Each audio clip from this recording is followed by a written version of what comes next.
ہماری روح جب بیمار ہوتی ہے، ہماری روح کو جب بھوک لگتی ہے تو اللہ کے ذکر سے اس کا علاج بھی ہوتا ہے اور اس کو رزق بھی ملتا ہے، لیکن ہم رزق دیتے ہی نہیں۔ کبھی آپ نے دیکھا ہماری باڈی کو، صبح ناشتہ نہ کرو، دوپہر میں کھانا نہ کھاؤ تو شام تک ہمارا جسم ہچکولے لینے لگتا ہے، چکر آنے لگ جاتے ہیں۔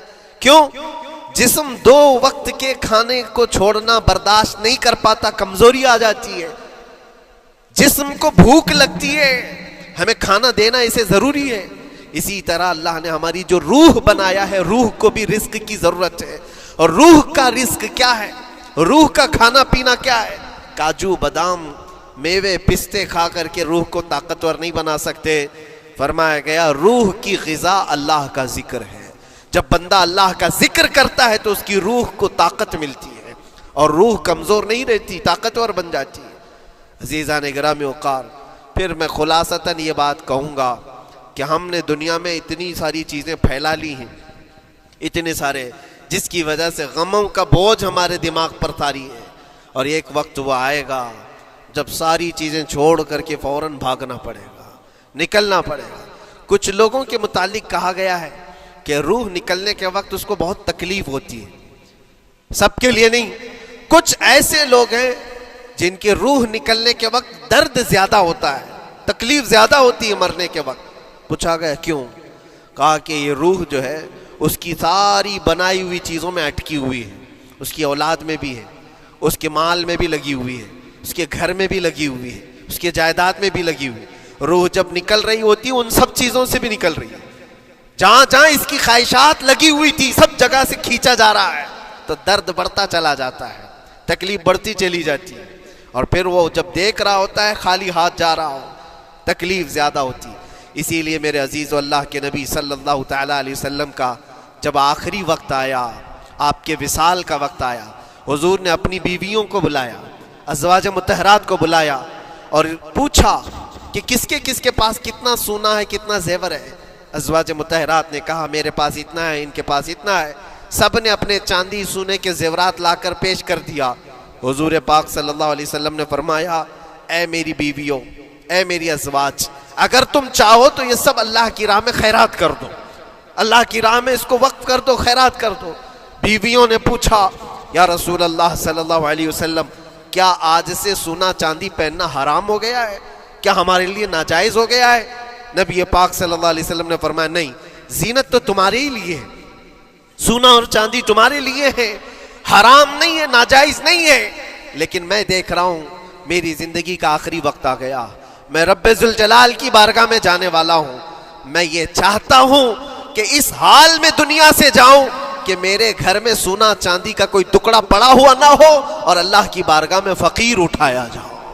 یہ نبی پاک صلی اللہ تعالیٰ علیہ وسلم کی خواہش ہے کہ میں اللہ کی بارگاہ میں اس حال میں جاؤں کہ میرے گھر میں کوئی چیز رکھی ہوئی نہ ہو، سونا اور چاندی، مال و دولت۔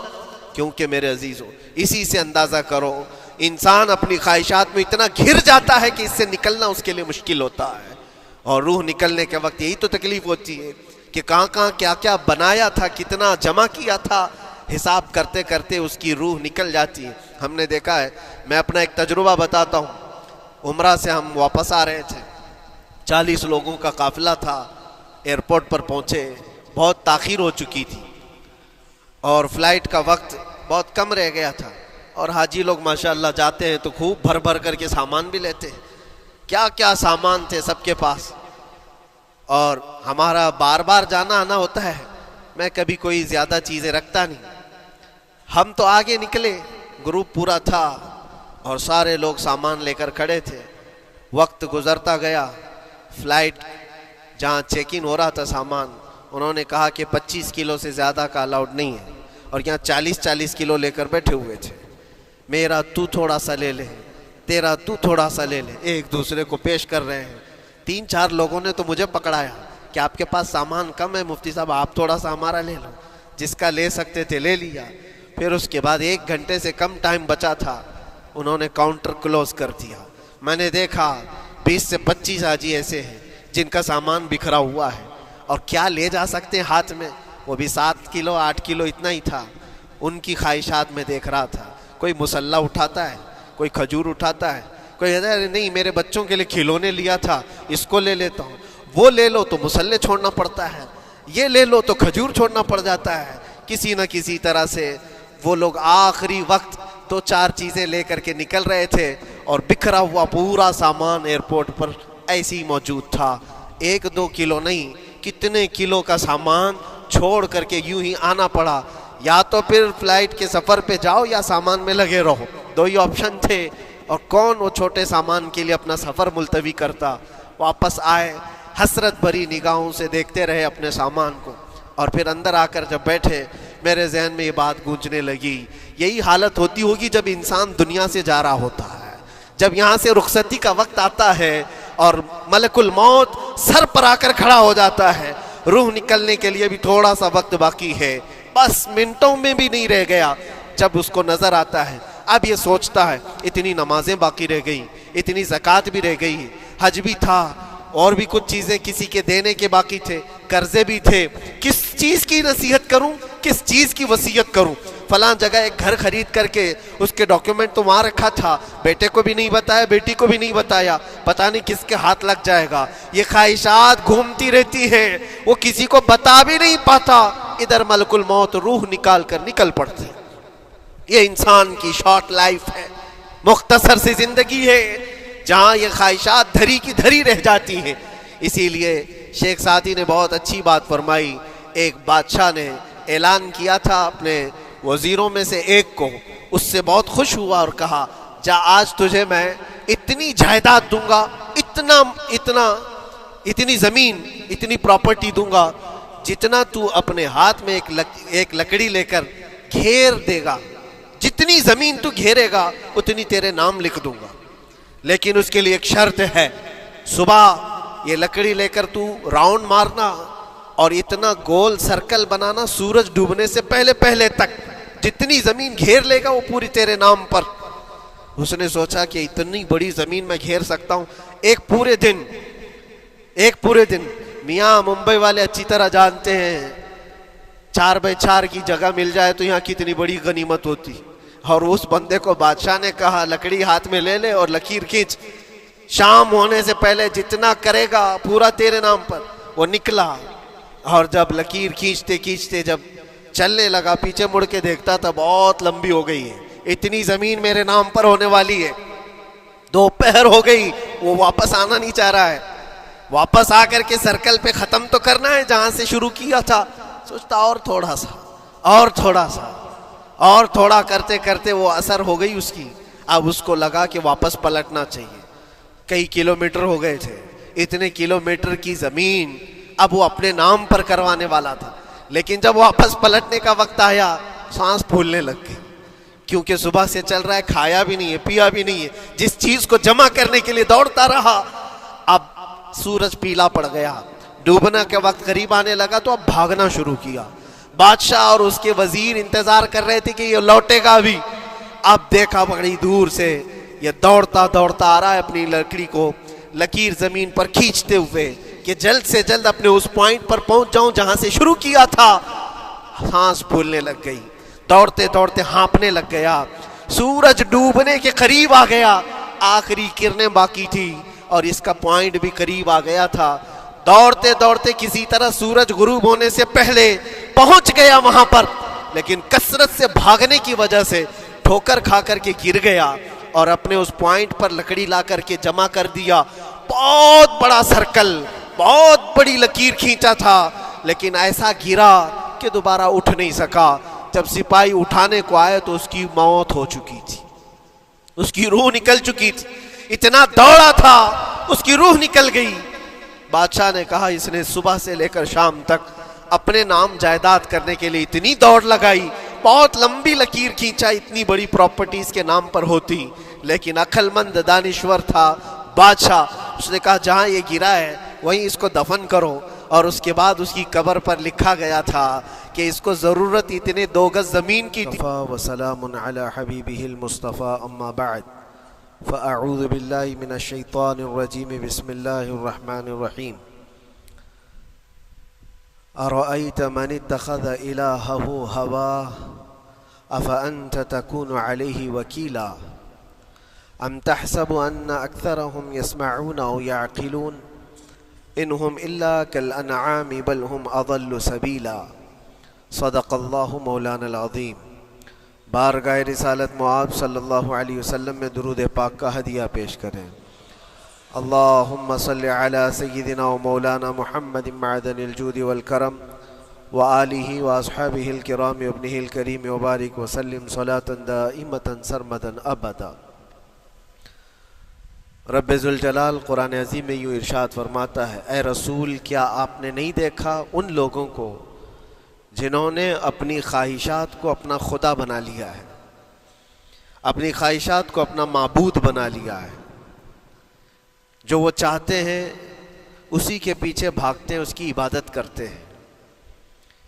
اور اللہ تعالیٰ فرماتا ہے، اے نبی کیا آپ ایسوں کی سفارش کریں گے اور ایسوں کے آپ وکیل بنیں گے جو اپنے خواہشات کے پجاری ہیں؟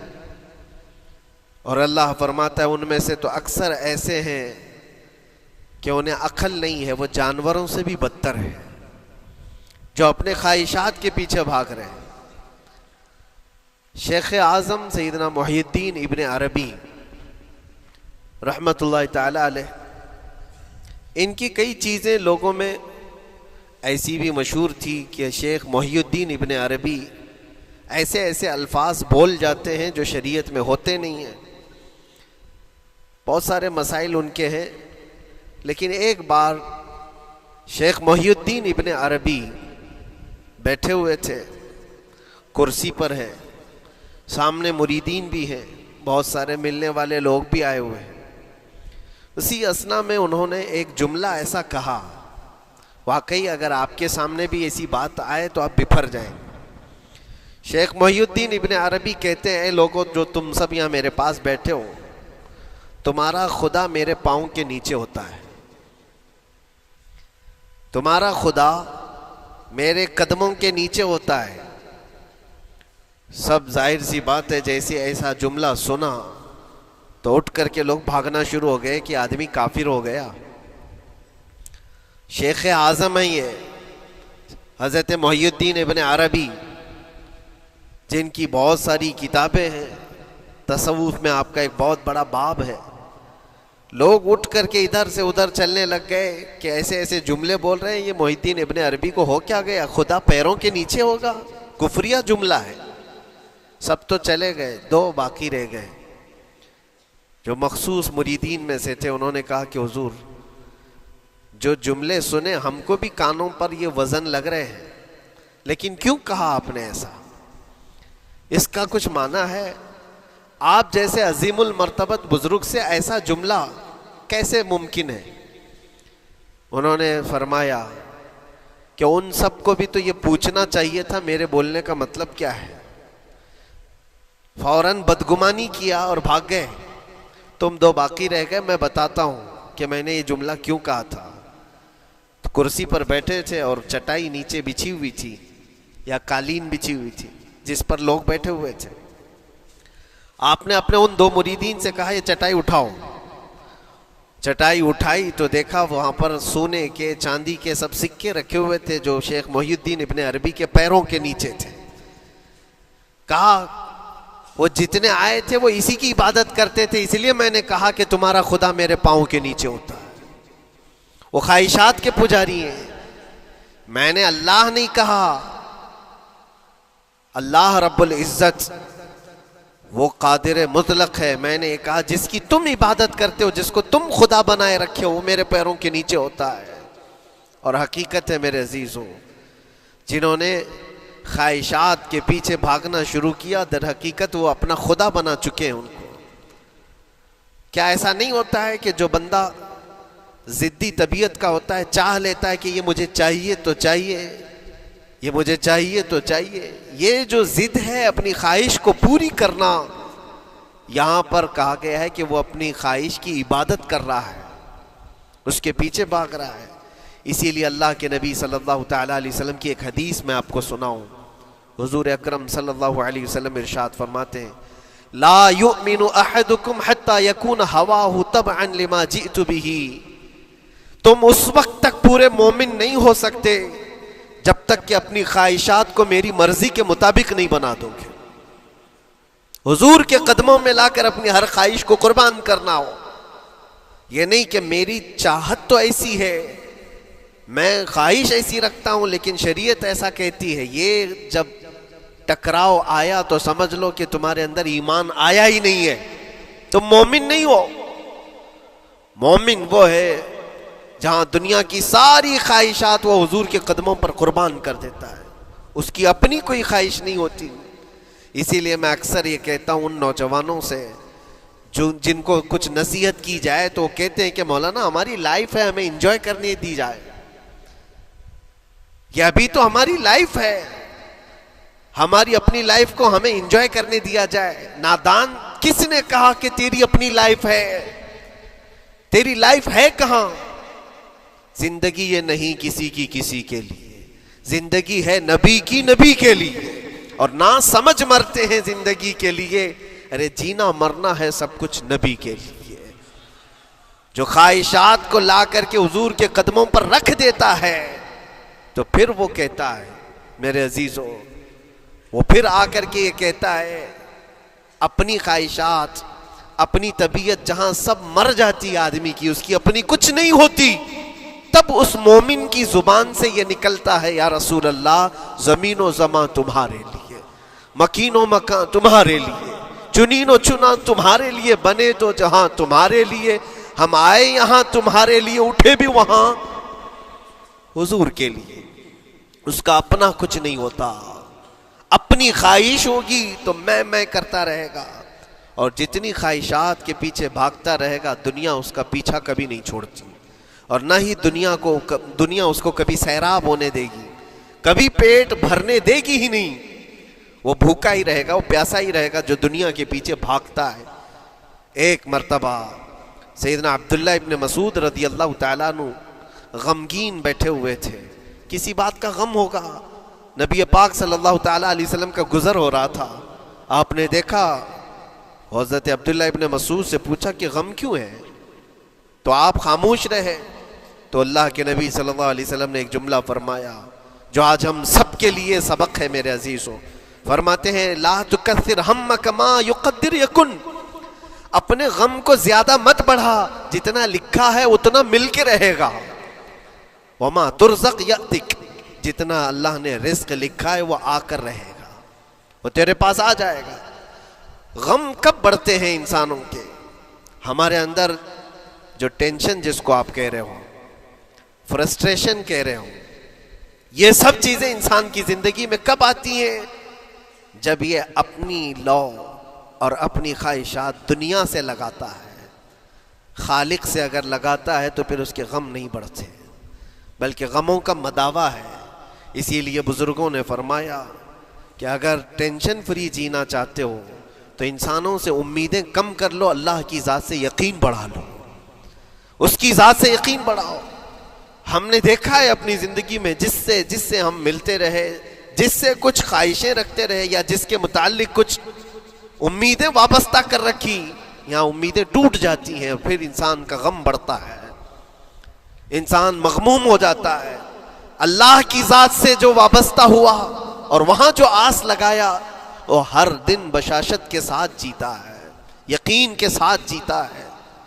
اسی لیے میرے عزیزوں، یہاں جس نے بھی اپنے خواہشات کو دنیا کے ساتھ لگایا ہے اسے کم کرنا ہے۔ لا تکثر ہمک ما یقدر یکن، اللہ کے نبی فرماتے ہیں اپنے غموں کو زیادہ مت کر، جتنا لکھا ہے اتنا تجھے مل کر رہے گا۔ اس دار فانی میں، اس عمل کی دنیا میں ہم نے اپنے بہت ساری چیزیں پھیلا رکھی ہیں۔ ایک چیز میں آپ کو بتاؤں کہ کبھی کبھار میں دیکھتا ہوں موبائل کو، اب سب کے ہاتھوں میں موبائل ہے، اور کبھی کبھار یہ اسٹک بھی ہوتا ہے۔ اچھی کمپنیوں کے موبائل بھی اسٹک ہو جاتے ہیں، یا تو کبھی بہت زیادہ بیٹری گرم ہو جاتی ہے اور موبائل بھی گرم ہونے لگتا ہے۔ پھر اس کا حل کیا ہے؟ ایکسپرٹ سے پوچھتے ہیں موبائل کبھی ہینگ ہو رہا ہے یا کبھی بہت بیٹری گرم ہو رہی ہے، اس کے ریزن کیا ہے؟ تو وہ ایکسپرٹ یہی بتاتے ہیں کہ اس کے اوپر اوور لوڈ ہو سکتا ہے، بہت زیادہ اس میں ڈیٹا جمع ہو چکا ہے اور پھر بیک گراؤنڈ میں ایکٹیو ہے بہت زیادہ، جس کی وجہ سے بیٹری ہارمفل ہے، بہت زیادہ گرم ہو جاتی ہے، یا تو پھر ایک ساتھ کئی چیزیں اس کے اندر ڈال دی جاتی ہیں تو اس کا پروسیس کم ہو جاتا ہے، اسٹک ہو جاتی ہے۔ یہ تو موبائل ہے جو تمہیں سکھا رہا ہے۔ یہی چیز ہے دنیا کے ہمارے اس لائف میں، ہماری زندگی میں بہت زیادہ چیزیں اگر دماغ میں آ جاتی ہیں تو پھر دماغ گرم بھی ہو جاتا ہے اور اسٹک بھی ہوتا ہے، ہر چیز سوچنے سے بھی عاری ہو جاتا ہے، صحیح طریقے کے فیصلے نہیں لے پاتا۔ اچھا نقصان کیا ہے اس کا؟ سیم ہم نے موبائل ایکسپرٹ سے بھی پوچھا، جب موبائل بہت زیادہ گرم ہونے لگے یا اسٹک ہونے لگے تو اس کو کیا کرنا چاہیے؟ تو ایکسپرٹس بتاتے ہیں کہ اس کے ریڈیشن بہت زیادہ ہوتے ہیں اس وقت اور یہ نقصان پہنچا سکتا ہے۔ جو استعمال کر رہا ہے اس کے دماغ پر بھی اثر کرے گا، آس پاس کے لوگوں پر بھی اثر کرے گا۔ ایک موبائل کے اوپر اگر زیادہ لوڈ آ جائے تو اس کے ریڈیشن آس پاس سب کو خراب کرتے ہیں۔ یہی حال انسان کی زندگی کا ہے۔ تمہارے دماغ کے اوپر اگر غم زیادہ بیٹھ گئے اور بہت زیادہ دماغ حاوی ہو گیا تو خود کا تو نقصان کرو گی ہی، آس پاس جتنے ہیں سب کا نقصان کرو گے۔ تمہاری وجہ سے تمہارے ماں باپ بھی پریشان، تمہاری اولاد، تمہارے بیوی بچے سب اس پہ ان سب چیزوں میں ملوث ہو جاتے ہیں۔ اب اس کا علاج کیا ہے؟ کہا گیا موبائل کو آف کر دو، ڈیٹا کم کر دو، اس کے اندر سے کچھ چیزیں ڈیلیٹ کر دو، پھر یہ اپنے نارمل حالت میں آ جائے گا۔ سیم آپ کے لیے بھی ہے، دماغ میں دنیا کے بہت سارے فطور بھرے ہو تو تھوڑی چیزیں ڈیلیٹ کر دو، تھوڑے دنوں کے لیے اپنی اس ایکٹیو لائف کو روک دو اور آ جاؤ اللہ کی بارگاہ میں اور آنکھ بند کر کے اس کی طرف لو لگاؤ، اس لیے کہ ہماری بیٹری جو چارج ہوگی وہ خالق کائنات سے ہی ہوگی، بنانے والا ہی بہتر جانتا ہے اس کی زندگی کس چیز سے چلتی ہے۔ اور اسی لیے کہا ہے، امام غزالی رحمۃ اللہ تعالی علیہ فرماتے ہیں، جو بندہ اللہ کے ذکر سے کئی دن تک غافل ہوتا ہے تو مردہ لاش ہے جو چل رہا ہے، بازاروں میں جو چل پھر رہا ہے، ذکر الہی نہیں کرتا تو اس کی روح ختم ہونے کے قریب آئی ہے، یہ زندہ لاش ہے۔ یہاں زمانے ہو گئے، مہینوں بیت گئے، برسوں ہو جاتے ہیں، کتنے دن ایسے ہیں آپ نے اللہ کے ذکر کے لیے الگ سے وقت نکالا ہو؟ کہاں ہے وقت؟ نماز بھی ایسے پڑھ کر کے بھاگ جاتے ہیں جیسے لگتا ہے کہ کوئی چیز ہمارے اوپر سوار تھی، جلدی سے ہٹا دی اور بھاگ گیا۔ نہیں میرے عزیزوں،